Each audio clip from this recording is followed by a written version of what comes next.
எல்லாருக்கும் வணக்கம். இன்றைக்கி நம்ம இதயத்தில் ஒரு சின்னதாக ஒரு கருவி, அந்த கருவி என்னன்னு பார்த்தீங்கன்னா பேஸ் மேக்கர். அதனுடைய பயன்பாடு என்ன, யாருக்கெல்லாம் அது தேவை அப்படிங்கிறத பற்றி இந்த வீடியோவில் நம்ம பார்க்கலாம். சரி, திடீர்னு ஏன் இந்த பேஸ் மேக்கரை பற்றி நான் பேசணும் அப்படின்னா, சமீபத்தில் இந்த கிரே மேன் அப்படின்னு சொல்லி தனுஷ் நடித்த ஒரு ஹாலிவுட் படம் ஒன்று வந்துச்சு இல்லையா? அந்த படத்தில் ஒரு 10 வயசு குழந்தை இருக்கும். அந்த 10 வயசு குழந்தைக்கு பேஸ் மேக்கர் யூஸ் பண்ணியிருக்காங்க அப்படிங்கிற மாதிரி ஒரு சீனை சொல்லுவாங்க. முன்னாடியே அதை பற்றி நான் கேள்விப்பட்டிருந்தாலும், ஒரு 10 வயசு குழந்தைக்கே பேஸ் மேக்கர் யூஸ் பண்ணுன்னா அப்படிங்கிற ஒரு கேள்வி தான். அப்படிங்கிற ஒரு கேள்வினால் அதுக்குள்ளே போய் கொஞ்சம் டீப்பாக ஆராய்ஞ்சு, சரி அது என்னன்னு தெரிஞ்சுக்குவோம் அப்படின்னு சொல்லி இறங்கினது தான். சரி, நம்ம தெரிஞ்சுக்கிட்டால் மட்டும் போதுமா, ஒரு 4 பேர்த்துக்கு சொல்லணும்ல, அதுக்காக தான் இந்த வீடியோ பண்ணியிருக்கேன்.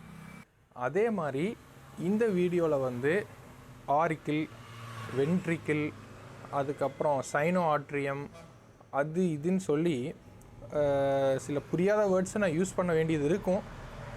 இது புரியணுன்னா ஹார்ட்னா என்ன, அதில் என்னென்ன பார்ட்ஸ் இருக்குது, அது எல்லாத்தையுமே உங்களுக்கு நான் கிளியர் பண்ணணும். அதுக்கு நான் ஒரு வீடியோ போட்டேன்னா எல்லோரும் என்னை ஏறி மிதிச்சிடுவீங்க. அதுக்கு நான் ஒரு லிங்க் ஒன்று டிஸ்கிரிப்ஷனில் கொடுக்குறேன்.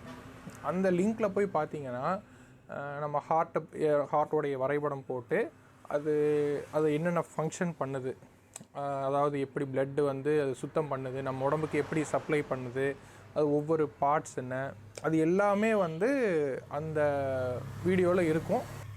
இப்போது நம்மளோட இதயத்தோட மேல் பகுதியில் சைனோ ஆட்ரியம் அப்படின்னு சொல்லக்கூடிய ஒரு பகுதி இருக்குது.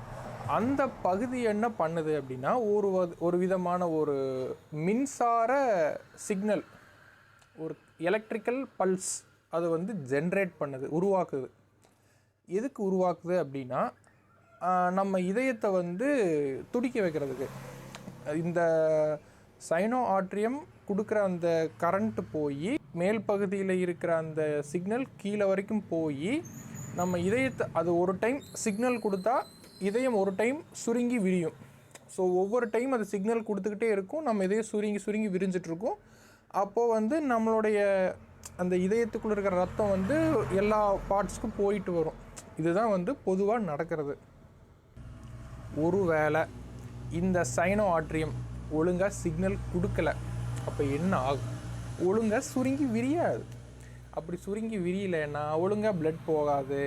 அதனால் நிறைய பிரச்சனை வரும். நம்மளுடைய மூளைக்கு ரத்தம் சரியாக போகாமல் பக்கவாதம் வர்றதுக்கான வாய்ப்புகள் இருக்குது. அதுபோக நம்மளுடைய இதயம் செயல் இழந்து போகிறதுக்கும் திடீர்னு உயிர் இழந்து போகிறதுக்கான வாய்ப்பு இருக்குது. இந்த மாதிரி சைனோ ஆட்ரியம் அப்படின்னு இருக்கிற அந்த பகுதி ஒழுங்காக இயங்காமல் இருக்கிறவங்களுக்கு இந்த பேஸ் மேக்கர் அப்படிங்கிற ஒரு கருவியை மூலியமாக நம்ம இதயத்துக்கு ஆர்டிஃபிஷியலாக நமக்கு ஒரு சிக்னல் கொடுக்க வைக்கிறது.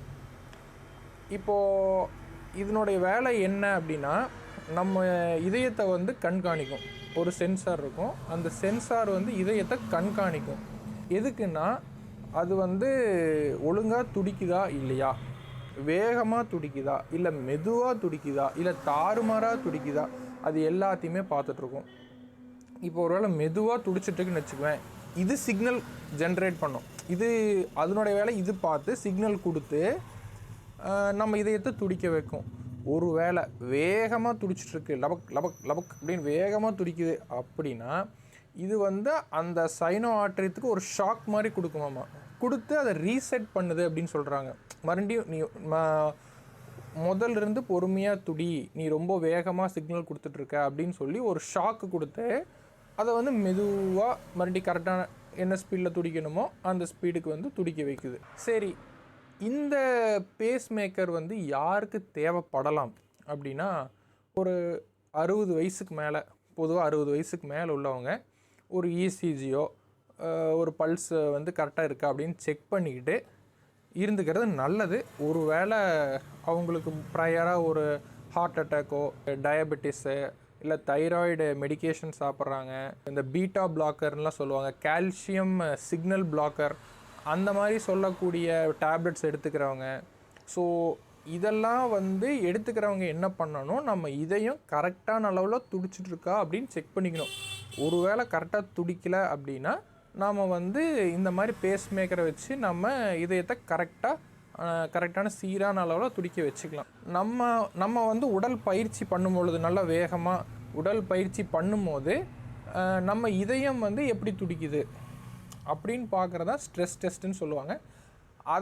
அதையும் எடுத்து வச்சுக்கிட்டோம் அப்படின்னா நமக்கு வந்து ஒரு சேஃப்டி தானே, நம்ம இதயத்தை பார்த்துக்கணும். ஸோ ஒரு சேஃப்டிக்காக ஸ்ட்ரெஸ் டெஸ்ட்டு, இசிஜி, எக்கோ ஒரு 50லேருந்து 55 வயசுக்கு மேலே ஒரு 5 இயர்ஸ் ஒன்ஸ்க்கு வந்து நீங்கள் இதெல்லாம் எடுத்துகிட்டு ரெகுலராக நீங்கள் வந்து உங்கள் உடம்ப நீங்கள் கவனிச்சுக்கணும்.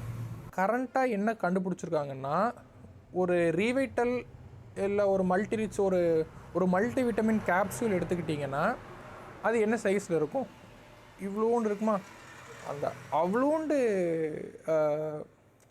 சைஸில் பேஸ் மேக்கரை கண்டுபிடிச்சிருக்காங்க.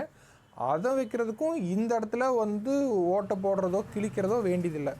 அதை என்ன பண்ணுறாங்க, காலோடைய நரம்பு இருக்கு இல்லையா, அந்த நரம்பில் ஒரு டியூப் விடுறாங்க. அந்த டியூப்பு பேர் வந்து கேத்தட்டர்னு சொல்லுவாங்க. அந்த கேத்தட்டர் மூலிமா இதை ஈஸியாக உள்ளே நுழைச்சி கொண்டு போய் நம்ம ஹார்ட்டோடைய ரைட்டு வென்ட்ரிக்கிள் அப்படிங்கிற ஒரு பகுதியில் கொண்டு போய் வச்சுட்டாங்கன்னா இந்த முன்னாடி இந்த அந்த பெரிய பெரிய பேஸ் மேக்கர்லாம் என்ன பண்ணுச்சோ அதே வேலையை இந்த சின்னூண்டு மாத்திரை பண்ணுது அப்படின்னு சொல்கிறாங்க. கேட்குற கொஞ்சம் ஆச்சரியமாக இருக்குல்ல, எனக்கும் அப்படி தான் இருந்துச்சு. ஸோ இத்தினூண்டு மாத்திரை சைஸில் இருக்கிறது வந்து இவ்வளோ வேலை செய்யுது. ஒரு 70-80 வயசு வரைக்கும் கூட இதயத்தினால் ஏற்படக்கூடிய ஒரு பிரச்சனைகளை வந்து நம்ம தவிர்க்க முடியுது. எனக்கு தெரிஞ்சு இந்த பேஸ் மேக்கரை பற்றின ஒரு நாலேஜ் வந்து கரெக்டாக சொல்லியிருக்கேன் அப்படின்னு நான் நம்புகிறேன். ஒருவேளை நான் சொன்ன இன்ஃபர்மேஷனில் ஏதாச்சும் மிஸ்டேக் இருந்தால் கமெண்ட்ஸில் சொல்லுங்கள், நான் கரெக்ட் பண்ணிக்கிறேன், நானும் தெரிஞ்சுக்கிறேன். இந்த வீடியோவை கடைசி வரைக்கும் பார்த்தவங்களுக்கு என்னுடைய நன்றி. இந்த மாதிரி இன்னும் நிறைய வீடியோஸ் நீங்கள் பார்க்கணும், இல்லை எங்களுக்கு இன்னும் ஒரு சில சந்தேகங்கள் இருக்குது, அது ஏதாவது ஒரு வீடியோவில் நீங்கள் கிளியர் பண்ணுங்கள் அப்படின்னு சொன்னால் அதையும் கமெண்ட்ஸில் சொல்லுங்கள். இந்த வீடியோ பிடிச்சிருந்தால் லைக் பண்ணுங்கள், உங்கள் ஃப்ரெண்ட்ஸுக்கு ஷேர் பண்ணுங்கள். மீண்டும் உங்களை இன்னொரு வீடியோவில் சந்திக்கிறேன். பாய்.